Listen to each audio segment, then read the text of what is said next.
అందరికీ నమస్కారం. ఈరోజు కాళాష్టమి. కాళాష్టమి అంటే కాలభైరవ స్వామిని ఆరాధించే రోజుగా చెప్పబడుతుంది. ఈ కాళాష్టమి నాడు కాలభైరవ స్వామికి సంబంధించిన కాలభైరవ అష్టకాన్ని వినడం చాలా మంచి ఫలితం. కాబట్టి ఈ వీడియోలో కాలభైరవ అష్టకాన్ని తెలియజేస్తున్నాను. అందరూ వినండి, ఆ స్వామి ఆశీస్సులు పొందండి.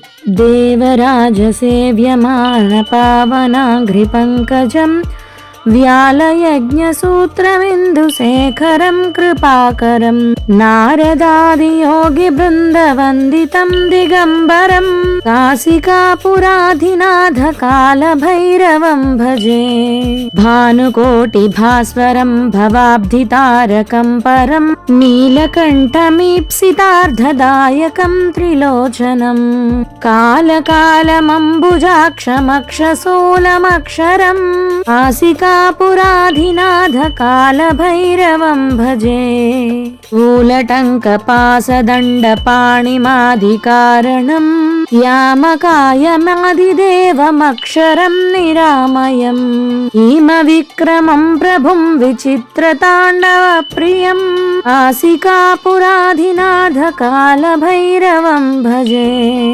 ఉక్తిముక్తిదాయకం ప్రశస్తచారు విగ్రహం భక్తవత్సలం స్థిరం సమస్తలోక విగ్రహం నిక్వణన్మనోజ్ఞహేమ కింకిణీల సత్కటిం అసికాపురాధినాథ కాలభైరవం భజే ధర్మసేతుపాలకం త్వధర్మ మార్గనాశకం ధర్మపాశమోచకం సుసర్మదాయకం విభుం వర్ణకేశపాశోభితాంగనిర్మలం కాశికాపురాధినాథ కాలభైరవం భజే రత్నపాదుకా ప్రభాభిరామపాదయుగ్మకం మద్వితీయమిష్టదైవతం నిరంజనం మృత్యుదర్పణాసనం కరాలదంష్ట్రభూషణం అసికాపురాధినాథ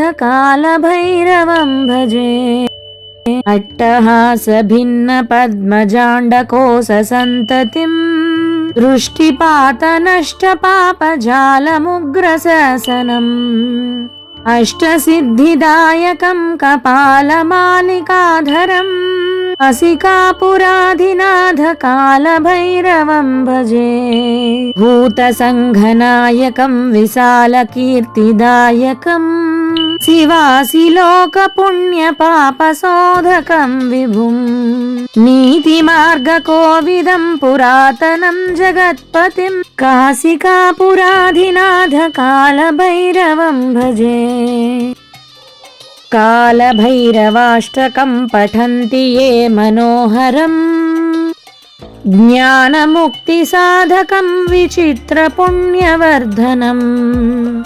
శోకమోహదైన్యలోభ కోపతాపనాశనం తే ప్రయాంతి కాలభైరవాంఘ్రి సన్నిధిం ధ్రువం తే ప్రయాంతి కాలభైరవాంఘ్రి సన్నిధిం ధ్రువం తే ప్రయాంతి కాలభైరవాంఘ్రి సన్నిధిం ధ్రువం ఇతి శ్రీమచ్చంకరాచార్య విరచితం కాలభైరవాష్టకం సంపూర్ణం.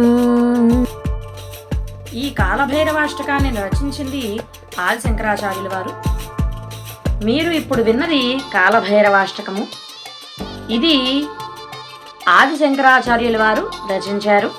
ఈ కాలభైరవాష్టకాన్ని ప్రతిరోజు వినడము చాలా సత్ఫలితాన్ని ఇస్తుంది. కాళాష్టమి నాడు లేదా ఇతర రోజుల్లో అయినా ఈ కాలభైరవాష్టకాన్ని పారాయణం చేయడం చాలా విశిష్టంగా భావిస్తారు. కాబట్టి అందరూ కూడా ఈ కాలభైరవాష్టకాన్ని విని సద్వినియోగం చేసుకొని ఆ స్వామి కృపకు పాత్రలయ్యి నన్ను నా ఛానల్ని లైక్ చేసి షేర్ చేసి సబ్స్క్రైబ్ చేసి ఇంకా ముందుకు నడిపిస్తారని కోరుకుంటున్నాను. ఇలాంటి ఇంకా ఎన్నో భక్తికి సంబంధించిన వీడియోస్ కోసం నా ఛానల్ సబ్స్క్రైబ్ చేసుకుంటారని కూడా కోరుకుంటున్నాను. హర హర మహాదేవ, శంభో శంకర. నమస్కారం.